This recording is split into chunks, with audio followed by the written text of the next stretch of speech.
예.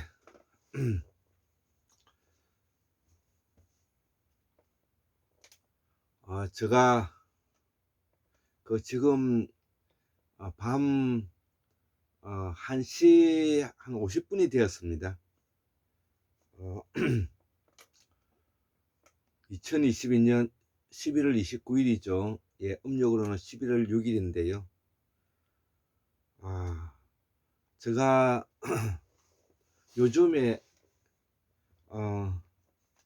또 한 번 저를 흥분하게 하는, 예, 저의 열정을 갖게 하는 일이 생겼습니다. 그건 다른 게 아니라, 예, 우리 최동석 박사님의 제4차 산업혁명에 대해서 강의를 듣고 여기에 대해서 제가 생각하고 있는 내용들이 그동안에 제가 공부한 내용과 매우 유사점을 가지고 있고, 또 일부 또 합치되는 부분들이 있고 해서, 제가 이번 기회에 우리 최동석 박사님이 인사조직연구소에서 가르쳐주고 있는 게르만형형 모델, 예, 칸트 철학 뿐만 아니라 성취 예측 모형에서 말하고자 하는 여러 가지 내용들을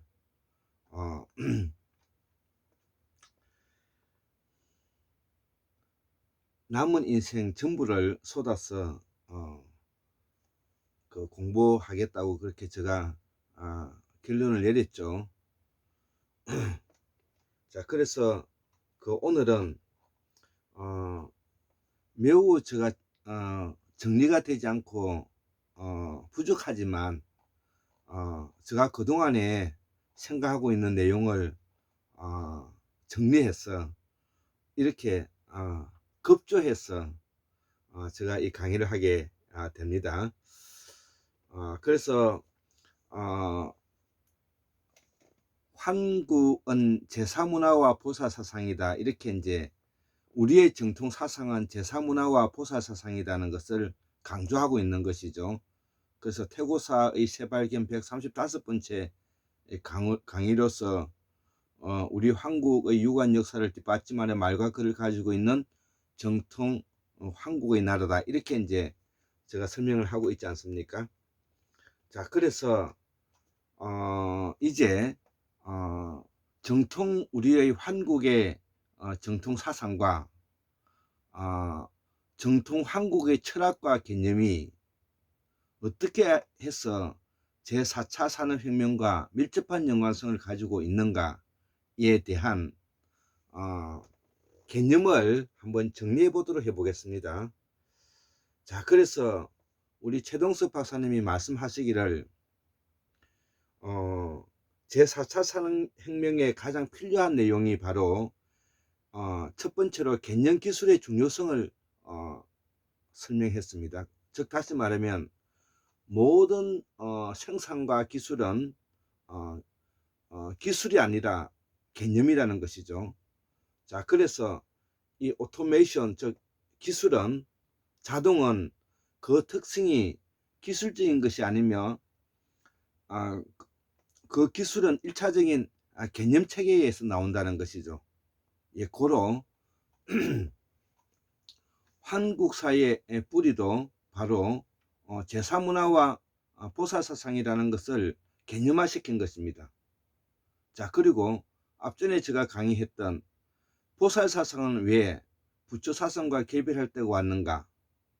그것은 제가 오랜 시간 동안에 숙고하고 사고했던 이성의 영역에 의한 그동안의 저희 역사적 가치에 대한 판단으로서 정리했던 것입니다.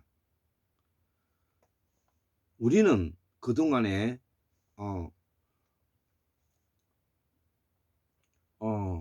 왕권 전제 군주 국가를 형성해 온 것이죠. 예, 적어도 수천 년 동안 전제 왕권 국가를 유지해 온 것이죠. 전제 왕권 국가가 끝난 시점이 언제냐 하면은 우리나라를 기준으로 했을 때 1910년 한일 그 병탐이 시작됐던 그 1910년이 되는 것이죠. 그리고 제가 요 근자에 매우 안타까워했지만 저는 한국의 민주화가 박근혜 대통령이 탄핵과 더불어서 우리 한국의 민주화가 보장받을 수 있는 길이터였다고 생각해서 더불어민주당의 문재인 정권을 매우 신뢰하고 믿음을 가지고 기다렸지만 결국은 그것을 이루는데 한계가 있다는 것을 우리가 발견하였던 것입니다. 그래서 결국은 윤석열 검찰 쿠데타 세력에게 권력이 넘어가게 되어서 검찰 쿠데타 세력이 바로 그동안의 전제 왕권 국가에 가지고 있는 수직적 리더십, 즉 폭정과 포악과 착취의 리더십이 발휘되는 이런 최악의 악수가 되는 시대를 맞이했다는 것입니다.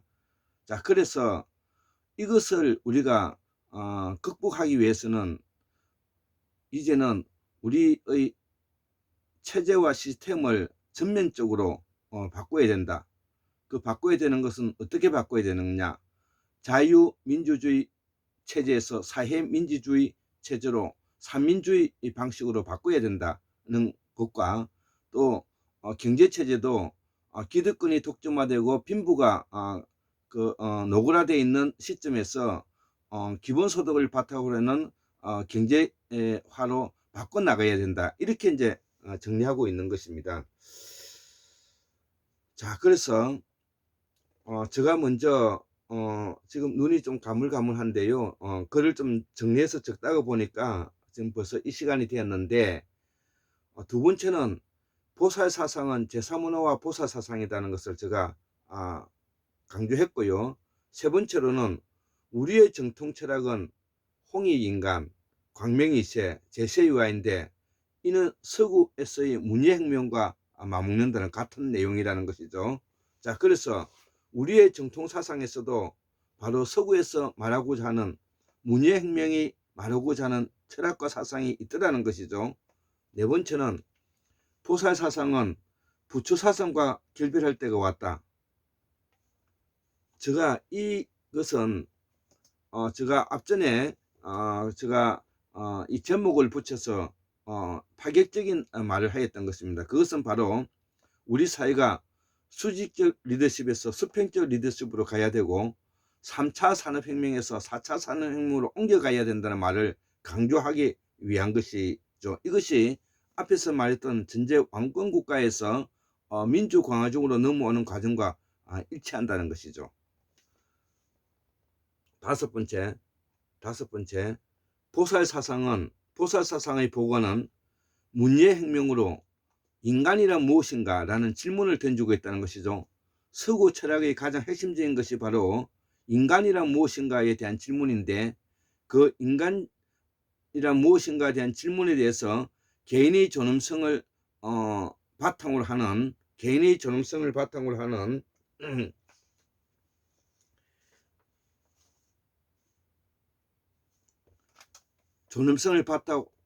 하는 독립된 채산제로서 독립채산제로서 정치적으로는 개인공화국과 같다는 뜻이죠. 그래서 서구 철학에서 말하는 실존주의는 우리가 말하는 개인의 존엄성을 바탕으로 하는 독립채산제로서 정치적으로 표현하면 개인공화국이라는 시대를.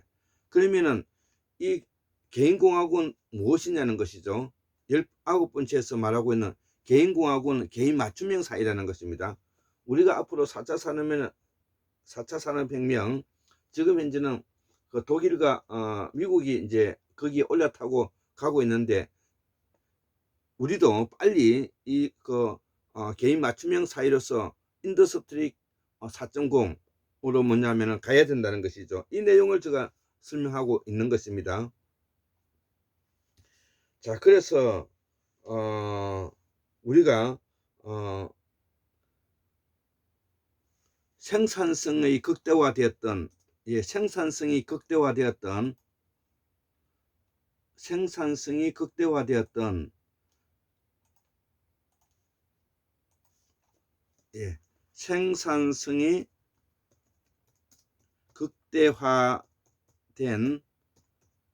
3차 산업에서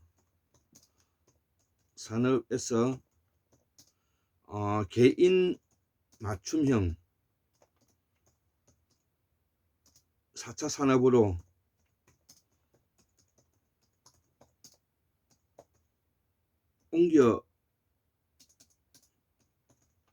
옮겨가야 한다는 것이죠. 예, 요것이 뭐냐면은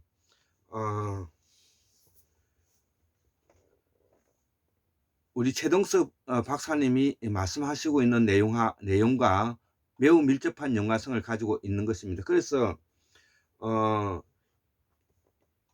이 보살사상은 실존주의와 관계되고 이 인간이란 무엇인가에 대한 관계가 바로 키에르 게고르가 실존주의를 열었던 문제가 되는 것입니다. 자, 그래서 제가 여기에 우리가 그 최동수 박사님의 그 그림을 한 2장 가지고 왔는데요. BC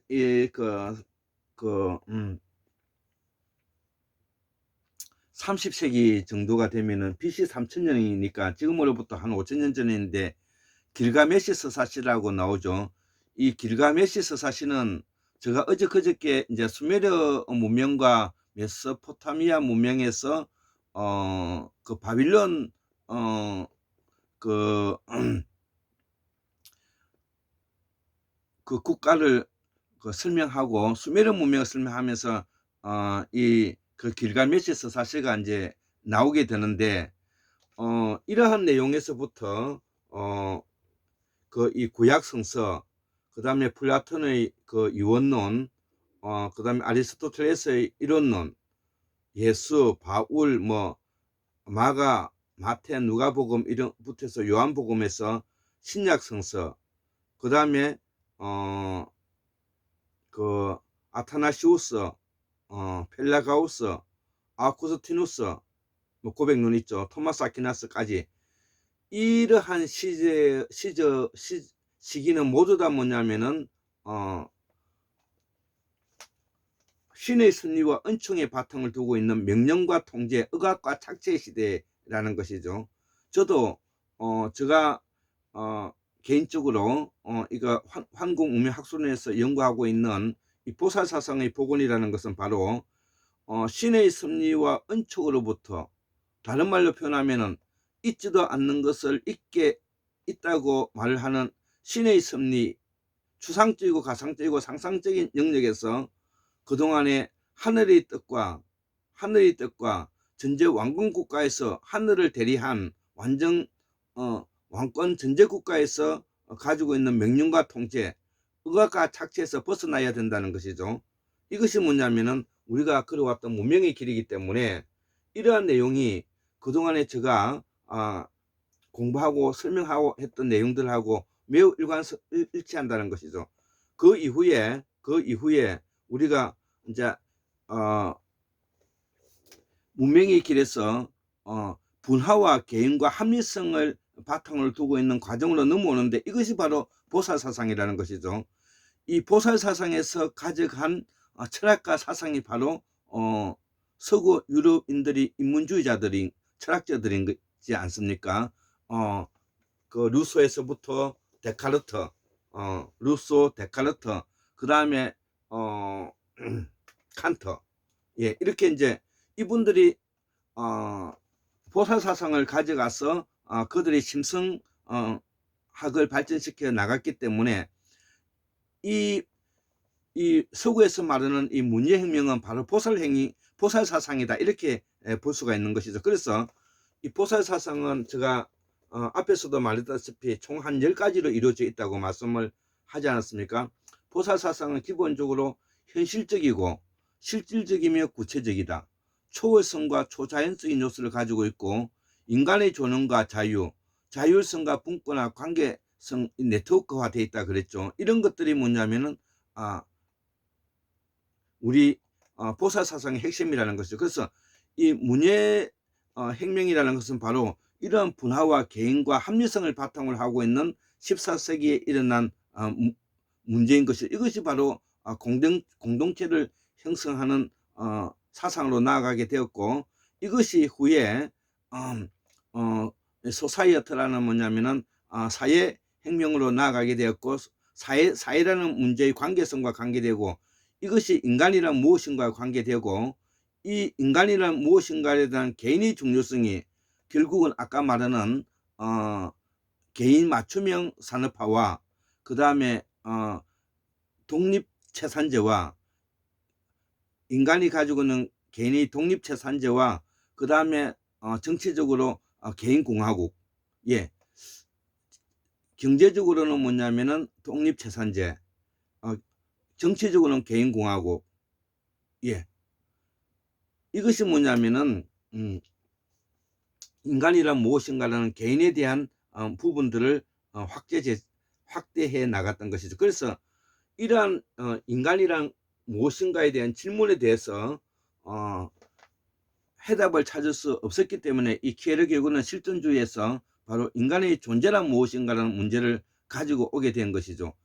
그래서 이 인간의 존재라는 것은 박문호 박사님께서 말씀하시기를 우주과학적 철학에서 보면 존재는 원래 있는 것은 아니고, 존재라는 것은 있지 않고 사실로만 존재한다는 것이죠. 사실로만 존재하는데, 이 존재는 그 사람의 관찰, 그 개개인이 가지고 있는 관찰자의 관점에서만 이 존재라는 의미가 나온다는 것이죠. 그래서 이 존재의 의미는 그 사람이 사실성의 바탕 위에 있는 그 사람 개인의 관찰적인 입장에서 나오기 때문에, 관찰자의 입장은 개개인이 다 다를 수가 있고, 그 개개인이 다르다는 그 이성작용에 의해서 그 사람이 가지고 있는 자율성이 주어지고, 그 자율성은 독립성을 가지고 있기 때문에 이것이 궁극적으로 인간의 존엄성과 바탕에 나아간다는 것이죠. 이러한 내용들이 제가 그동안에 평생 그 학문을 하고 공부하고자 했던 내용들인데, 이번에 우리 최동석 박사님께서 조직 인사조직 연구소를 하면서 이러한 부분들을 잘 설명해 하고 있기 때문에, 이러한 부분들을 이번에 보살사상과 관계해서, 보살사상은 산업혁명이라는 말로서 오늘 저녁에 비록 2시간 넘었는데 제가 이렇게 흥분해서 그 설명하고 있는 것이죠. 그래서 이 인간의 존엄성을 바탕으로 하게 된다는 것은 궁극적으로 자기 실현을 가지고 오게 되고, 자기 행복을 가지고 있고, 자기에게 억울하지 않는 삶을 만들어갈 수 있는 토대가 된다는 것이죠. 자, 그래서 이것이 아까 경제적으로 독립채산제 요소를 가지고 있기 때문에 높은 생산성과 창의력을 바탕으로 하고, 그 독립채산제의 바탕 위에서 높은 생산성과 창의력이 바탕이 되는 것은 바로 사회 현상에 대한 개념화 기술로서, 또 물리 현상에 대한 개념화 기술로 발전해 나갈 수가 있다는 것이죠. 그래서 오늘 가장 중요한 내용이 바로 이 독립채산제라는 것입니다. 독립채산제. 그 다음에 개인공화국, 개인 맞춤형 기술. 예. 자, 그래서 이러한 정도의 이야기를 하게 되면 그동안에 우리의 철학과 사상이, 한국의 정통 뿌리와 사상이 없다고 말할 수가 없는 것이죠. 그동안에 우리는 이러한 철학과 사상을 몰랐기 때문에 우리가 서구 철학 내지 미국 철학에서만 그 뿌리를 가지고 와서 우리가 설명을 하니까, 우리가 머리가 없는 마음이 없는, 인식작용이 없는 철학과 사상으로서 우리가 지내다 보니까 돈에 환장한 사람이 되어 가지고 궁극적으로는 우리 사회가 도약의 발판을 만들지 못하고 철학과 사상이 부재한 입장으로 나오게 되었다는 것이죠. 예, 오늘 이 강의는 일단 이렇게 마치도록 하겠습니다. 예, 74,141년 1959년 2022년 11월 29일 화요일 한국미 학술론 꼴짱 김대수 올립니다. 예, 감사합니다.